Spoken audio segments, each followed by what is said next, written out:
Welcome to our webinar. We're really happy you can be here. We're going over a wonderful topic today, from invisible to irresistible: how to grow your PM business by getting owners to like you, find you, and hire you. So it is a great topic. We have an amazing presenter. We have Marie Liamzon Tepman. She is the director of marketing over at 4.5, and they are a company that really helps you just with all of your marketing solutions in the PM scope and a variety of other avenues. So Marie has a ton of industry experience in just marketing and understanding how you guys can market your PM business and really get these owners to find and like you, and just get a strong online presence and maximize what you're doing online. So I'm going to go ahead and hand the reins over to Marie. And Marie, thank you so much for being here. We're really excited.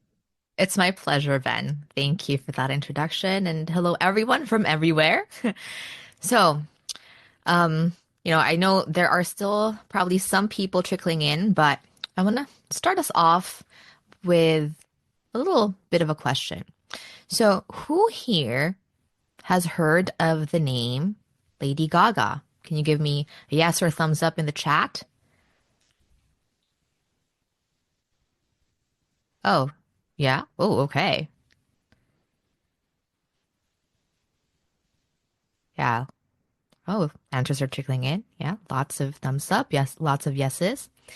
I'm curious, of the people who are saying, of course, yeah, Ricardo, of course. So, of the people who are saying, yes, you heard of Lady Gaga, who among you are actual fans? Meaning you listen to her music, you buy her stuff, you've been to her concerts. Can you do thumbs up or yeses?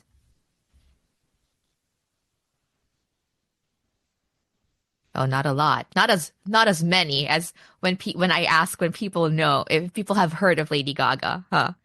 I went to her concert, admire her. Yeah? Nobody. Well, okay, so how is it that a lot of people know or have heard of Lady Gaga, but not as many people are actual fans? Did you know that nobody else has done what she has done, which is basically going from zero awareness to mass awareness in less than 2 years? You see, in late 2008, she was practically nobody. But by April 2010, she was named by Time magazine as one of the most influential people in the world. How did she do that? You see, it wasn't just pure talent that catapulted her to success. It actually has something to do with marketing. Yeah, the meat dress. Yeah, marketing. And I'm not making this up, right? There's a peer-reviewed paper about this and other scholarly works talking about this.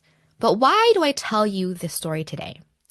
Well, it's because in my almost 10 years of working in the property management marketing space, I've been hearing the same frustrations from property managers coming up over and over. And they sound something like this. Why don't we get owner leads? Why don't we get nice reviews? And why aren't we showing up on Google? Now, these frustrations, they all have a common thread, and it's that property managers are feeling invisible. But I'm here to tell you that it doesn't have to be that way. Just like Lady Gaga, property managers can harness the power of marketing to go from invisible to irresistible.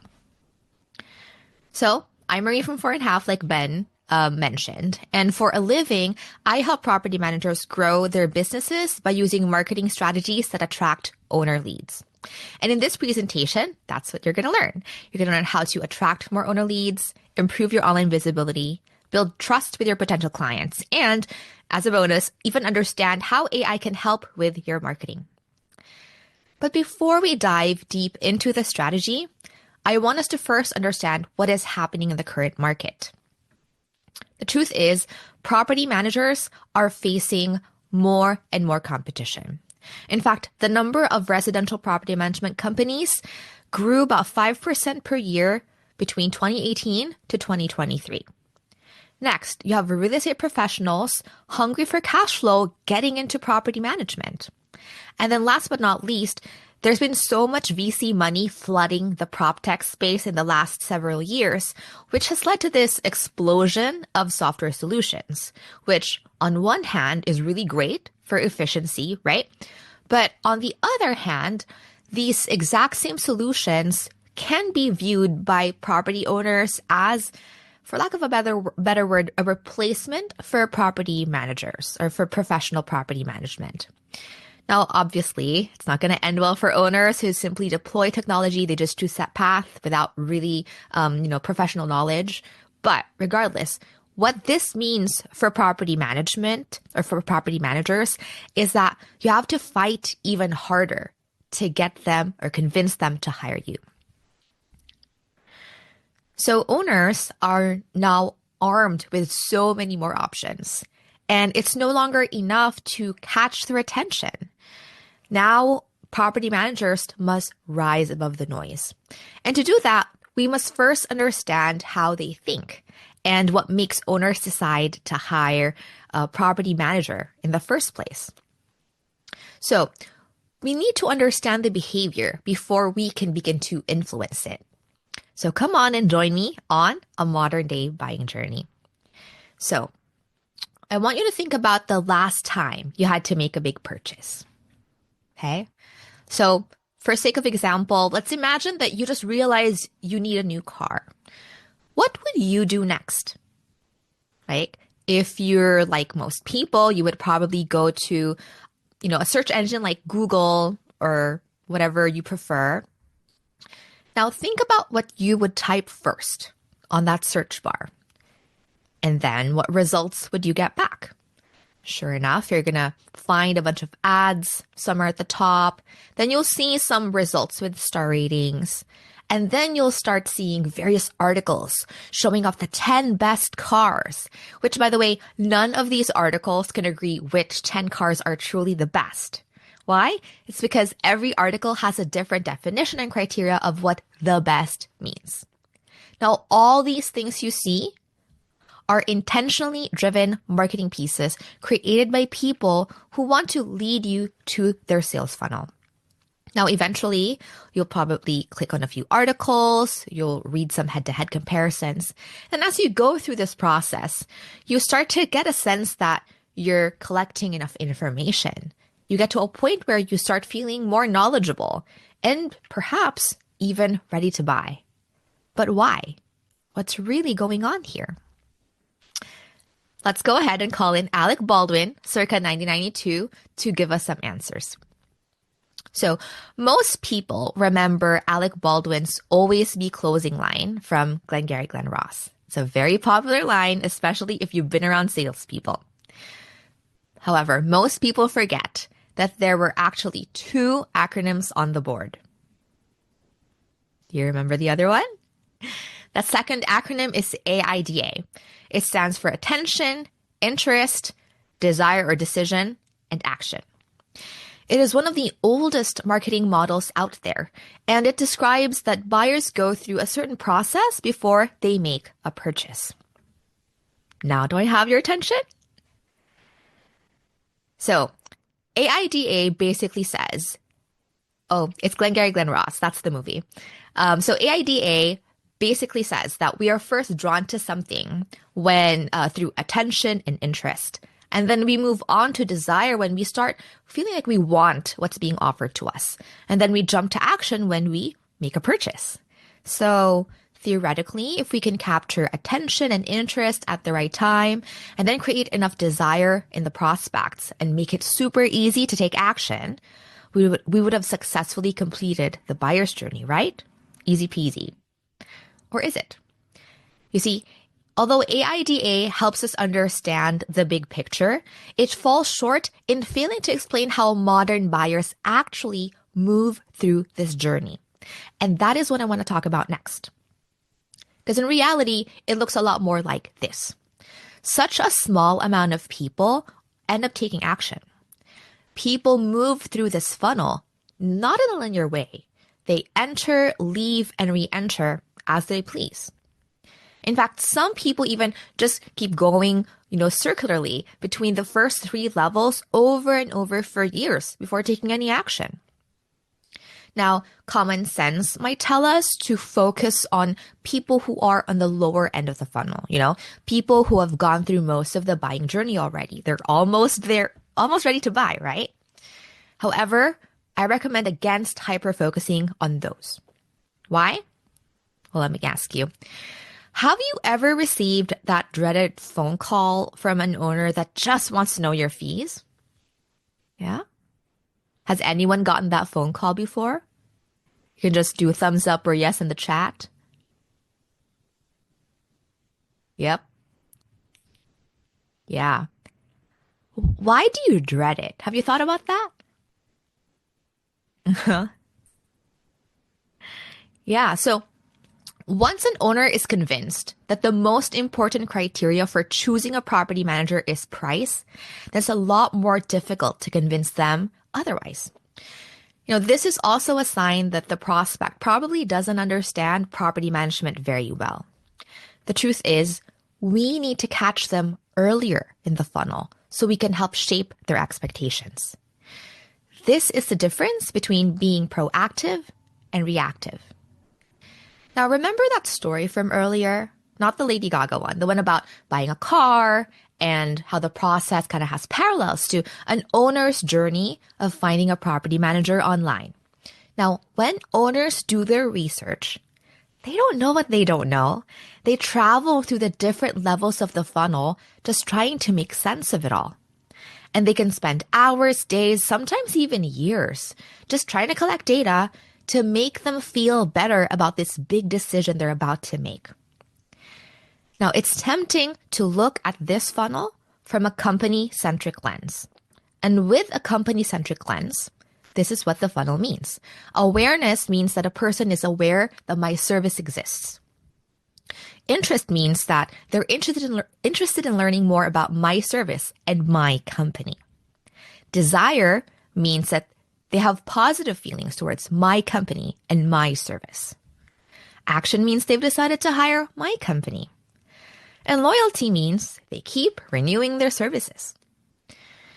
So, although this interpretation is not exactly wrong, I want to challenge you to swap the company-centric lenses out with a more customer-centric pair. Because when we look at this exact funnel with a customer-centric lens, it transforms into this. So awareness now becomes that a person is aware that they have a problem. Interest now means that they are interested in solving their problem and they are in research mode. And then desire means that they have found desirable solutions and they're trying to narrow down their options. And action means that they have chosen one of the solutions and they've become a customer. And loyalty means they continue working with that same company for many years, but assuming that the company truly solves the problem and satisfies their needs. Now, looking at this from a customer-centric point of view allows us to better put ourselves in the shoes of the customer and understand that our company is just one of so many other options available to them. You see, the journey isn't about helping the customer, realize how awesome our company is or convince them to hire us. No, it's more about helping the customer solve their problem the best way we know how.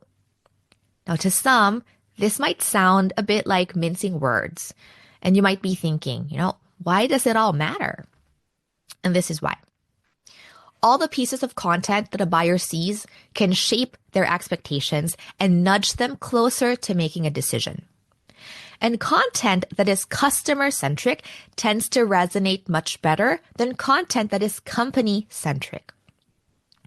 Ultimately, your content should fill in the information gaps whenever an owner is assessing the best solution to their own problem.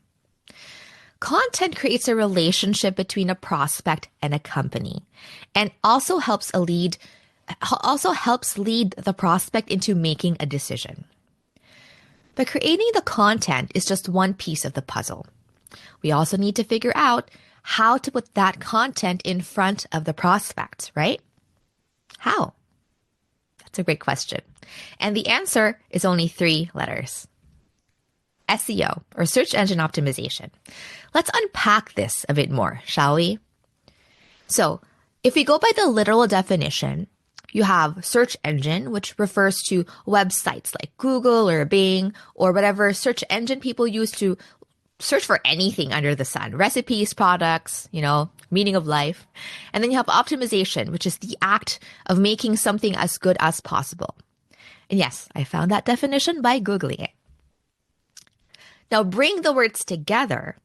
And although the words literally translate to making yourself as good as possible for Google or Bing or search engines, in reality, SEO is about making it easier for people to find the information they need and helping companies reach their target audience.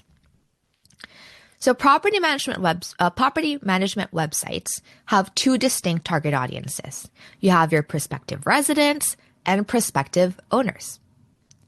Now you might be wondering, why am I not including existing residents or existing owners when I'm talking about a target audience for your website? Well, it's because they are already yours. You see, your website should be getting you new customers. That is your ticket to growing your property management business. I'm not saying to ignore the needs of your current residents or current owners, but don't just build a website primarily to serve them. The main goal of your website should be to help get you leads. And if you're looking to grow your door count, then that goal should be to get you owner leads. So SEO is about how to get your brand to show up whenever owners are searching for solutions online. This is the difference between being invisible versus attractive. And it also happens to be the foundation of an effective digital marketing strategy. So here's a fun fact. 4.5 did a property management marketing industry study a while back, and we found that property management companies that invest in SEO get an average of about 70% more owner leads a month, right? So it's because property management websites that show up for relevant search terms get increased web traffic, especially from the right eyeballs. And that increases your chances of owners actually clicking to your website and learning more about you. So now that you have a little bit of an understanding of the impact SEO has in connecting you with owner prospects, let's talk about how to use SEO effectively. So whenever you search for anything on Google or, whatever search engine, the algorithm tries to find the most relevant, authoritative sites to serve you. And the best way to convince Google, the largest search engine, to pick your website whenever an owner searches is to follow the 5 pillars of SEO. Now, there are 2 reasons why I like to call them pillars instead of just rules or a checklist. First of all, just as it takes time, resources, and careful planning to build strong physical pillars, it also takes time, resources, and planning to build strong SEO pillars that can support a website's search engine ranking. And then second, much like how physical pillars require ongoing maintenance and care to ensure that they remain strong and effective over the years, strong SEO pillars also require ongoing effort and attention to ensure that they can stay ahead of the competition and keep up with Google's changes. To ensure your property management website is seen by the right people and ranks high, you need to pay attention to all the 5 pillars. Now, getting on Google's nice list is a lot more challenging now than it was before. See, in the early 2000s, things like keyword stuffing and buying backlinks still worked. Even 8 years ago, just having a blog on your website was a difference maker. Websites with the most content outperformed the others. It was because the algorithm used to reward quantity over quality. But nowadays, it's a completely different story. Google can now recognize quality content, understand user intent, and even measure user engagement. You see, even though the term SEO literally translates to making yourself as good as possible for the search engines, people often forget that the search engines themselves are programmed to respond to what people want. And every single time there's an algorithm update, the search engine doesn't just get better at responding to what people want, but they're also getting better at anticipating what people are gonna want next. Now let's talk about what this means for each pillar. Starting with the first pillar, on-page optimization. So on-page optimization has to do with what's on your website's HTML code. Now, search engine bots read the website code to get a better understanding of what your website is all about. Now, humans typically don't read the code unless, of course, you're a web developer. Speaking of web developers, try to partner with a web developer who knows not just how to make a pretty website, but also understands SEO as it applies to property management. Because if they don't follow SEO best practices or they don't understand the industry, then the website they build may not rank well or may not rank for the search terms that matter. Now, there's this common misconception that SEO is automatically included in any website that's being built. And I'm sorry to burst any bubbles, but that is just not true. However, I do understand the confusion though. It's probably because the terms website and SEO are often mentioned in tandem. But in reality, the reason they say website and SEO is because a website on its own cannot stand on its own, you know? I say that because, listen to this analogy. Building a website with no SEO is like building a store in the middle of nowhere with no roads and no signs leading people to it. If you want people to find a way to your website and hopefully get customers out of them, you need both a website and SEO. So try to work with a developer who knows the right mix of relevant keywords for your website, where to place them, and how often to mention them. Note that all the content that's visible to the humans are also visible on the website's code, right? So typically, the search engine bots need both the things that humans see and additional metadata for them to get a better idea what the website's about. Now, speaking of keywords, the search algorithm is pretty smart, right? And it can penalize you if you overdo your keywords. So we all have to look for that Goldilocks, not too hot, not too cold level of optimization. Note that this can look different for every website, every market, and every search term. Now, a common mistake could be to overmention a single keyword, like what you see here in the example. One tip is to diversify. And I don't mean just using singular versus plural versions of the same word, right? So you want to use related search terms that indicate similar search intent. So in our example here, instead of overusing the word cooking or cook, you can say things like meal prep or dinner ideas, breakfast recipes, you get the gist. Now, Google absolutely hates spam. And to them, spam is anything created to game the system rather than created to actually be helpful to the human beings using Google search. And keyword stuffing is a very common characteristic of a spammy website. So making that mistake can land you in Google's naughty list. So that's on-page optimization in a nutshell without being too technical. I hope I didn't lose anyone. Hang in there. Okay. Then we'll move on to the next two pillars, which are technical optimization and user experience. Now, I know, even though they sound technical, literally the word technical is in the name. I'm confident that these are the two pillars you all have the most experience in. How do I know that? Well, let me ask you, have you ever gone to a website that took forever to load? And then as soon as it loaded, everything was misaligned and clunky. How did that make you feel? Perhaps frustrated? Now, have you ever been frustrated with a website because you couldn't figure out where to go or how to find the information that you need? You see, this is what happens when website owners and web developers don't pay attention to these two pillars. Technical optimization and user experience work together to make a website better for the user.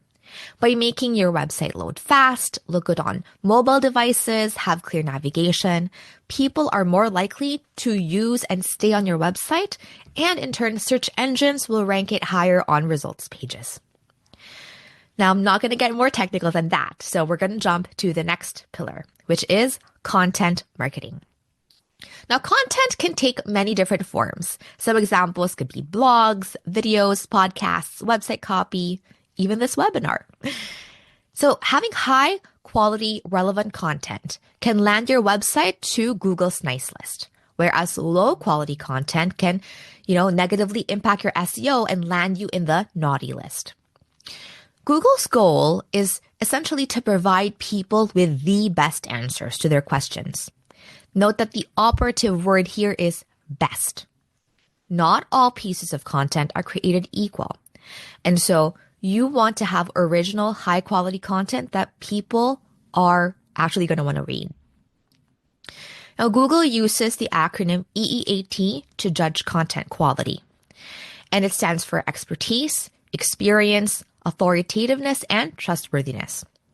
So with expertise, it's all about the knowledge and skill of the author within the niche or within the industry, right? So to showcase expertise, you need to have originality and thoroughness here. Google doesn't want you to just regurgitate information that you found elsewhere on the internet. And then experience. How long has the author been creating content in this field? Do they have any kinds of, awards, accolades, or certifications to showcase that they indeed are experienced in the subject matter, right? And then authority, is the person or website reliable? And then trustworthiness has to do with the author's reputation and track record. So for the first two E's, to move the needle there, you need to take the time to write unique, in-depth pieces of content and then try to publish them on a consistent basis. For the last two, authority and trustworthiness, they actually give us a good segue to the last pillar of SEO, which is off-page optimization. Now, off-page optimization refers to SEO activities that happen outside the confines of the website. Now, off-page SEO can influence the authoritativeness and trustworthiness of your website. Now, let's, talk about something to put things into perspective. There are about 1.1 billion websites on the internet in 2024. And every time a person does a search on Google, they're essentially saying, "Hey, Google, give me the best, most trustworthy websites you can find to answer my question. Oh, by the way, you have about 1 second. Go." Now, if Google was a guy, how could he possibly sift through every single website, all 1.1 billion, and then pick the absolute best ones within 1 second? By the way, in case you're curious about my slide, you can go ahead and search for "If Google Was a Guy" on YouTube later today, if you want a little chuckle. It's pretty funny. Okay, back to the topic at hand. As it turns out, Google has a trick up its sleeve, and it uses one of the oldest marketing techniques that we like to call word of mouth, or at least its own version of it. Let me explain. Just like how word of mouth is about promoting a product or service through the recommendations and referrals from other people, off-page optimization is about promoting your website through the recommendations and referrals from other websites. Google looks at things like your backlinks, social media signals, and online reputation. So for backlinks, having high quality backlinks can signal credibility to Google. A backlink is basically another website linking to your own, right? And when a really good, reputable, trustworthy website links to yours, they're basically vouching for your own content and website and telling Google, "Hey, this website checks out. I consider them an authority. I consider them legitimate." Now, for social media signals, social sharing of website content can give you better visibility and exposure. And this signals to Google that your website is relevant and credible. And then for online reputation, having positive reviews can signal to Google that your brand or your website is trustworthy. Whereas the inverse is true. Negative reviews can have the opposite effect. And just as it takes time and effort to build a network of trustworthy friends, it also takes time and effort to build up backlinks, social presence, and online reputation. Speaking of online reputation management involves proactive strategies to monitor and respond to feedback that you get online, like from websites like Google, Yelp, etc. Now, I said Yelp, which is kind of like a curse word now, but depending on where you are, California, that might still be a necessary evil. I'm from California, by the way. Putting that aside, let's all discuss the impact of online reviews on a property management business. Now, here's a fun fact. Property management businesses that consider improving online reviews as one of their top 3 business priorities are 16% more likely to beat the industry average customer lifetime. Now, you might be thinking, well, maybe higher star ratings just attract higher quality clients, and that explains the correlation between reviews and customer lifetime. Well, not quite. You see, taking control of your reputation isn't just about filtering out negative reviews and just showing your positive ones online. It's more than just a widget. It should be a whole system implemented with thought and intention, from your touch points, your follow-up processes, analysis of negative feedback.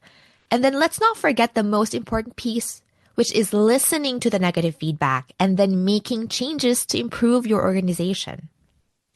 The key here is that property management companies that prioritize reputation routinely ask for feedback. It's part of their culture. And when they get feedback that is not ideal, they do something about it. The goal here is to foster trust and to live up to that trust. So now, how can property management companies get more reviews and stars under their belt? It's honestly easier said than done, but it all starts with a 3-letter word. Ask. I know it's scary to ask, because what if your client is secretly unhappy? And by asking them for a review, you unknowingly invite them to leave something nasty. I get it. But it boils down to understanding when it makes sense to ask. So identify key moments in your relationship that give you a window to their sentiment. And if you sense that they are happy, go ahead and ask for a review fearlessly. Now, here are some examples of when would be a good time to ask for a review. So let's say a resident moves in, move-in process went really smoothly, go ahead, ask for a review. Why not? And then maybe your team successfully completed a maintenance request on time, maybe even early, and then absolutely no issues. No need for, going back and doing, back work. Ask for a review. And then anytime you get a compliment, verbal, email, otherwise, from residents or owners, that should automatically trigger a review request from your team. You have to be consistent with asking for reviews. Now, I've seen many property managers go to sessions much like this one, and then they get inspired when they get to their office, right? And then they, their team work together. They get this big wave of positive reviews over such a short period of time, like the week following the session. But then as quickly as it came, the momentum dies down because they get busy and their priorities change. Now, when this happens, you open yourself up to be overtaken by negative reviews, and you also allow your competition to catch up. Now, you don't need me to tell you that property management can be a thankless job. You already know that. When things are going fine, owners and residents, they kind of take you for granted.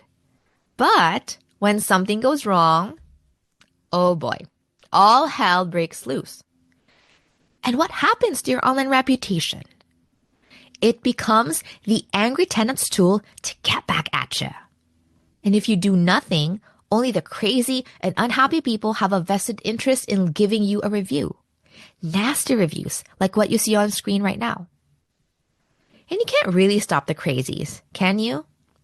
But what you can do instead is drown them out. What do I mean by that? What I mean is to use math to drown out the crazies.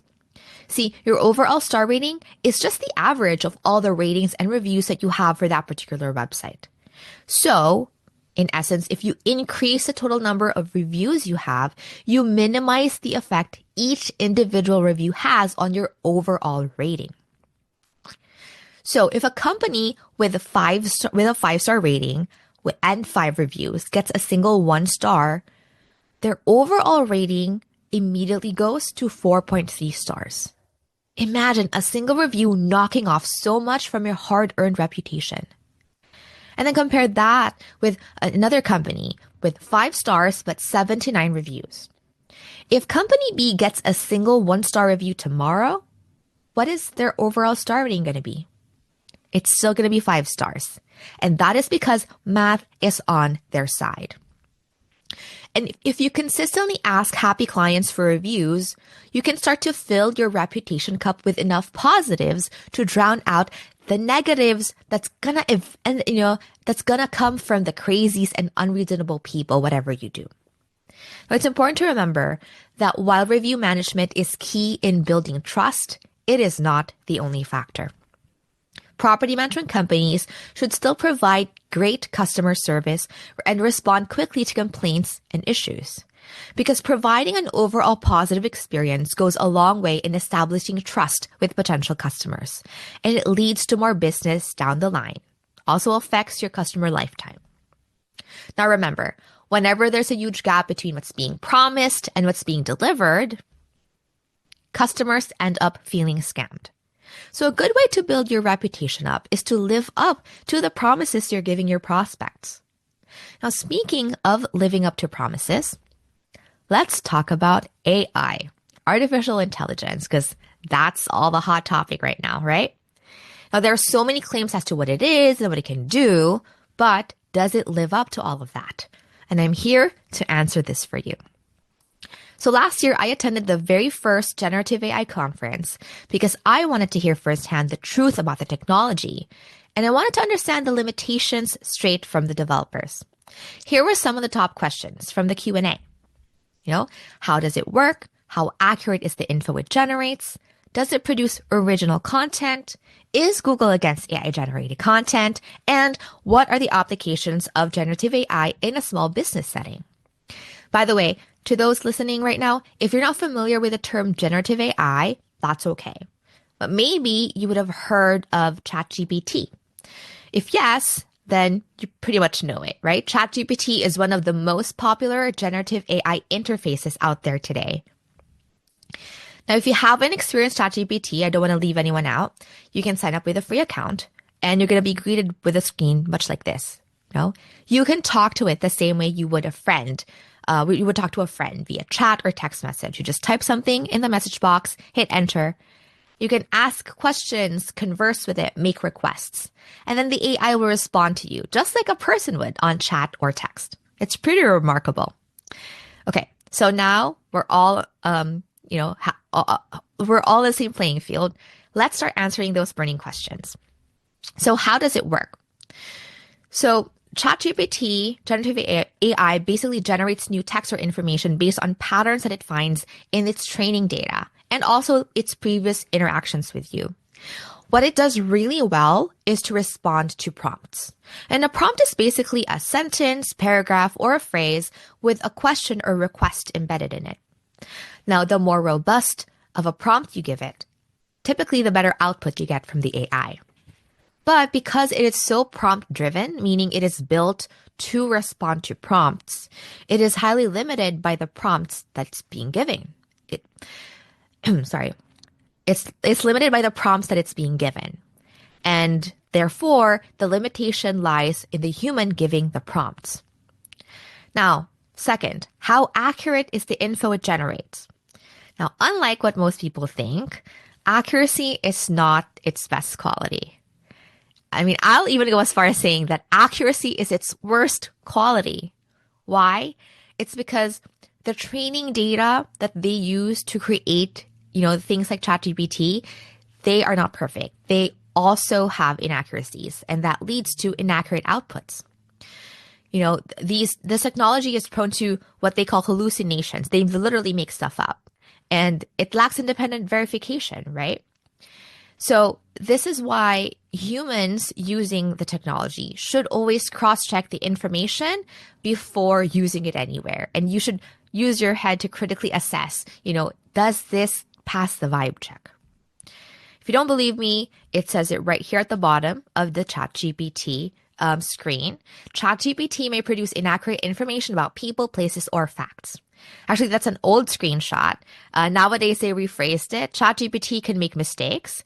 I feel like this one is more transparent.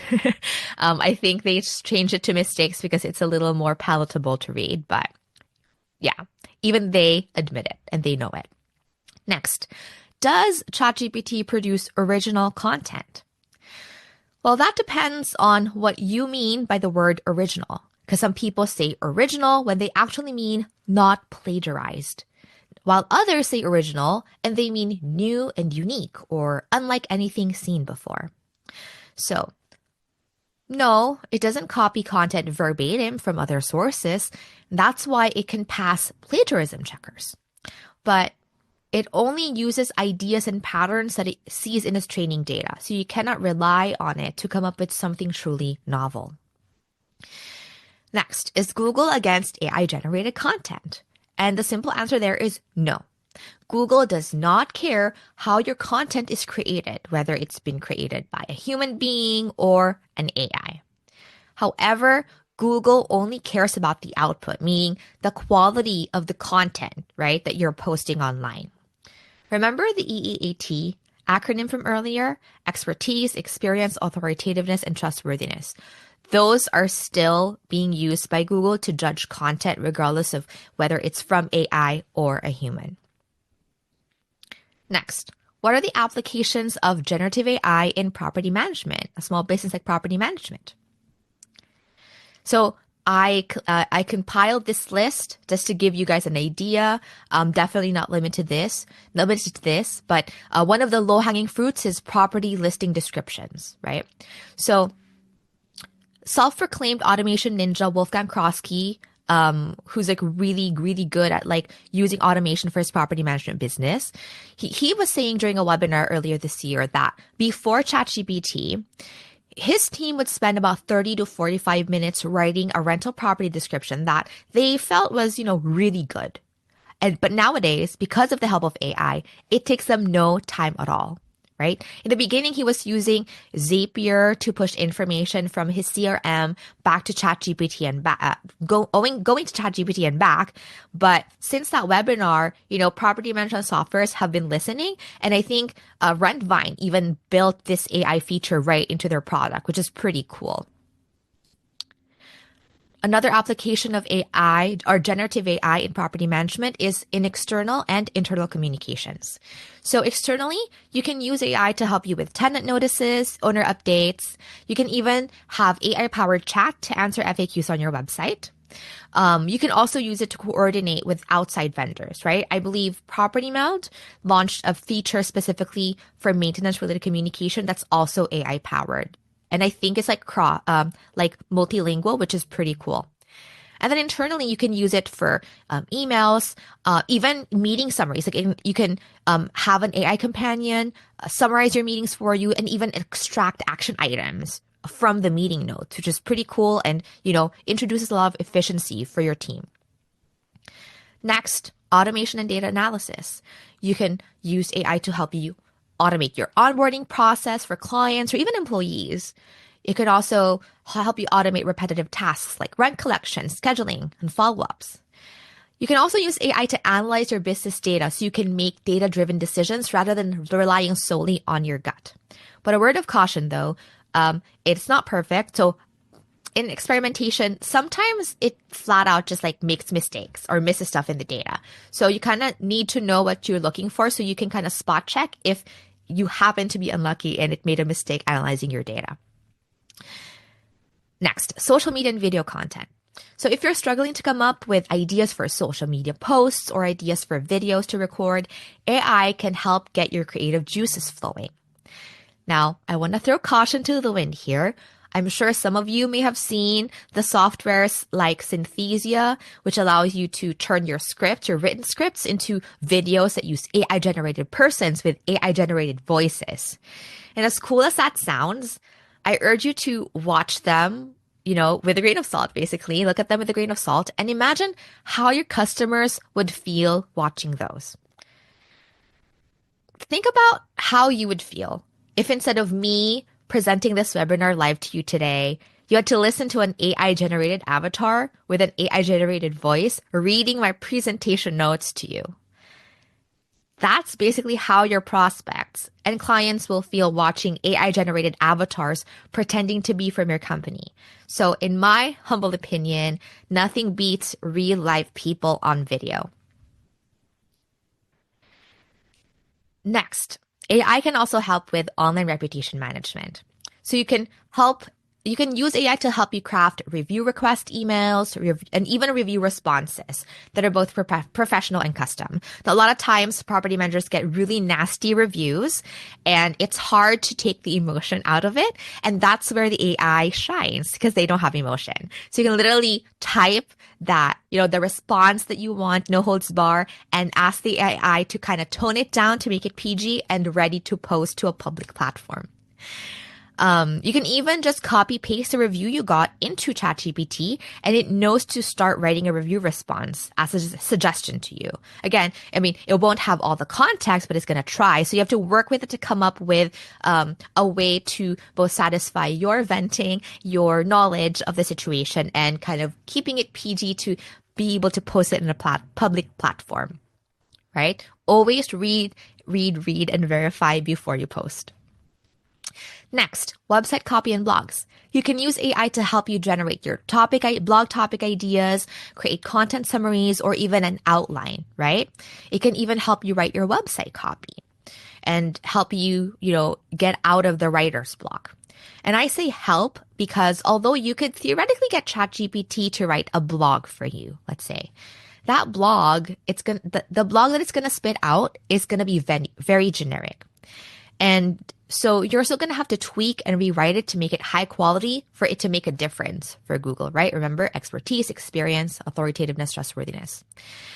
Now, Google does not discriminate against AI content, like I said before, but it remains, the standards it has for what it decides to index on Google remains high and continues to get higher. Because although AI can help you write faster, you still need to pay attention to the quality of the content piece if you want your web copy and blogs to help versus hurt your SEO. Remember the nice versus naughty list we talked about earlier? That all still applies whether you use AI in content writing or not. Now, the big question. I think a lot of you are thinking, I am real. But that's not the big question. The big question is, do I use AI? Or specifically, did I use AI to write this talk? Yes, of course. I would say I used AI on about 20% of this talk. It was really helpful in unblocking me whenever I was stuck. And then it was also very helpful in summarizing my long-winded thoughts. Now, without AI, this presentation would probably run for another hour or so. So let's thank AI for that. Now, I know that this all AI stuff is a lot right now. But honestly, this is just the tip of the iceberg. Experts have been comparing this emergence of generative AI as being similar to the introduction of the World Wide Web. Now, as a personal user of generative AI, I encourage you to try it, but think of it as a tool. Because with any tool, it does not come to life until it's in your hands. Now, getting started with the AI is easy. Getting the hang of it takes time, and mastering it takes even more time. Now, I like using the piano as an analogy because anyone who can literally get their hands on a piano can hit any note that they want. And similarly, anyone who creates an account with ChatGPT can type any prompt and get stuff out of it. But there is still a learning curve. And you have to ask yourself, what level of proficiency is enough for you? Now, if you want to use the tool for fun, great. You don't need to invest as much. Just have fun with it. But if you want to master AI and maybe maximize its use for your marketing, then you need to invest the time and effort learning and practicing. You see, Lady Gaga didn't just happen. She started playing the piano at age 4. She started taking voice lessons at age 13. She even studied classical music and theater in university. She put in the time and effort to master her music, and then she found a team to put her visions to life and to help spread her music and brand to the world. Now, to some of you, the thought of mastering AI, mastering marketing, or mastering the piano could be exciting, and that's amazing. Follow what excites you. But I know there are some of you who are far too busy or who may not be interested in doing so. And that is okay. You don't have to feel bad. And that doesn't automatically mean that you will be losing out on the AI revolution either. Because just like how learning to play the piano yourself is not the only way to enjoy it, using AI yourself is not the only way to benefit from it. Because if you can find the right pianist with experience under their belt, you can just sit back and enjoy the music. So to recap what we learned today, the first piece is getting owners to find you.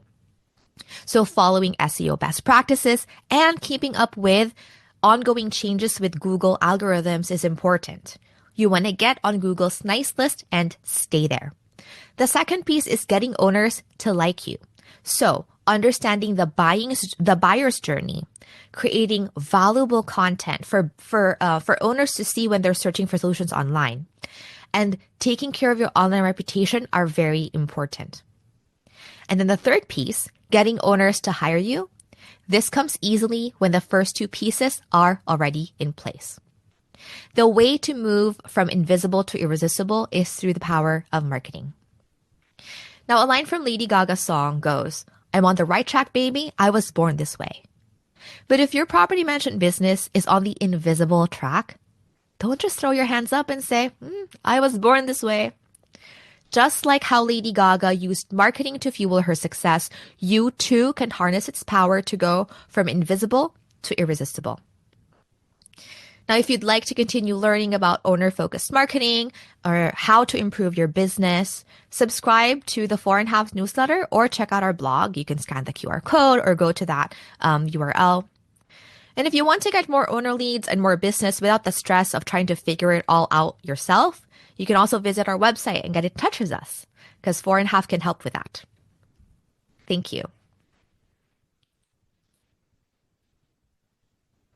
I think it's time for Marie, that was Q&A. wonderful. Thank you so much for a lot of great content there on how they can really start boosting their SEO, their websites, and really start generating leads and converting them into clients. I thought there was a lot there. I really like that funnel where you showed the company-centric one and then the customer-centric one, because I feel like a lot of people probably get caught in that loop of thinking in that, the company-centric one versus like, how do I put myself in the point of view of the customer and really relate to them? So I love that. So we've got a few minutes here, everyone. If you got any questions for Marie, please drop them in the Q&A, and we'd be happy to get you some answers there.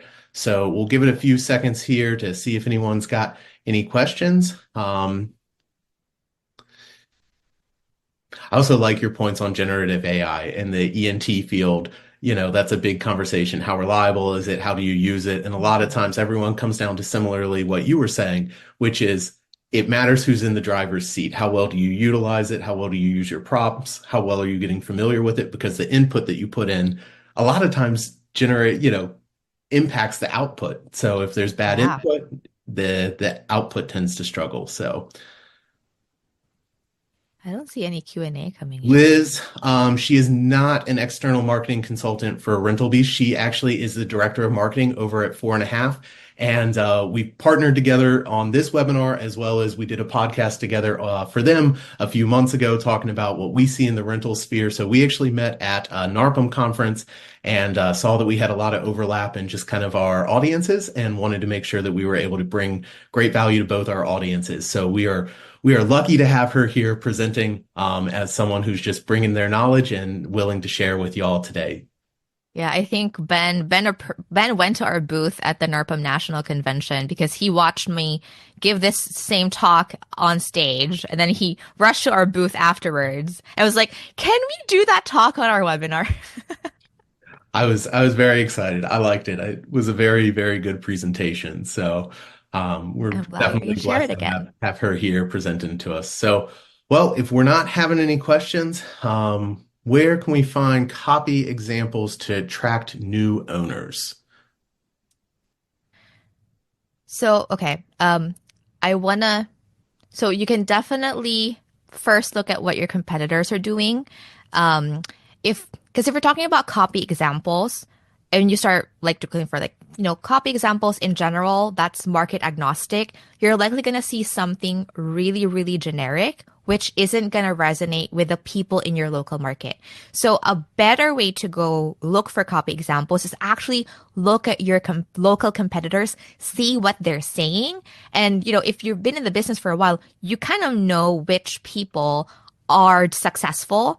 And then don't just like copy what they're saying. Try to understand like the need or like the pain point that they're trying to tap into for the customer and try to find a different angle to tap into that pain point, if that makes sense, right? Because you don't want to just verbatim copy because then people are going to be like, oh, this website's just a copycat. But if you're able to distill, like, okay, my competitor is saying that they do ABC, like, can I reverse can I work in reverse and kind of like tease out like what pain point are they trying to address for the owner?